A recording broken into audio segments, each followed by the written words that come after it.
make, model, and the year of your bike? This is a Honda Rebel 500 2017. Okay.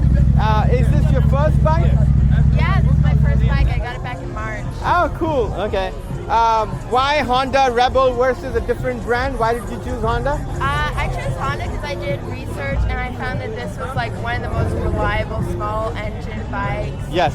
And I'm not going to be one of those crazy people starting on R1. I'm like, I like to be comfortable, so Good. I'm like, this is a fit for me. Yeah, exactly. I was gonna say your fit is perfect on that. You can not just tippy toe, but you can actually more than tippy toe the ground. Yeah, I love that I can just like flat foot it. It's easy to maneuver. Easy to maneuver. Great. So what is your riding style? You like the highways, the side street? What do you like? Side streets. I love going to like state parks, mountains, things like that. Oh, good. Were you like, is there somebody, family member into biking also, or? Yeah, my dad, he's been riding for 10 years. Okay.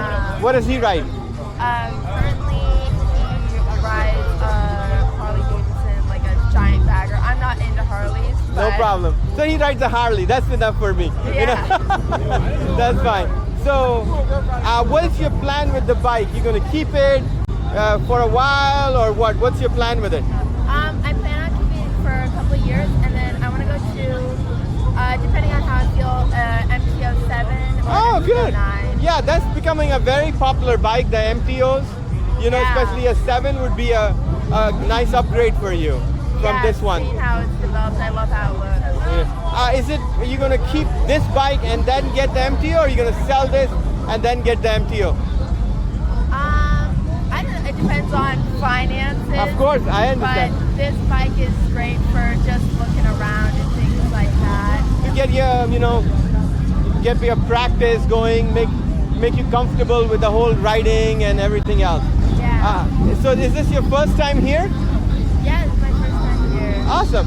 Do you know about Bikes and Breakfast? No, I don't. Oh, it's an event that they do on every Sunday. If you go to bikesandbreakfast.com, I'll send you the link also. So you can come to that also, the Bikes and Breakfast. Yeah, that sounds great. And it's a bigger event than that, and it's all bikes, no cars. Yeah. So you get to meet a lot more people if you like, A lot of lady riders over here as well, and guys, whatever, So. Yeah, that'd be great, yeah. I told my dad, I was like, I want to meet bikers. Like, I don't know how to meet people. Easy. So. You're here, you've landed, we will all come and talk to you. Yeah. You don't have to do anything, You can roam around, look at the bikes, ask questions, whatever you feel like, Yeah. It's really nice meeting you. Thank you for your time. Yeah, of course. Thank you.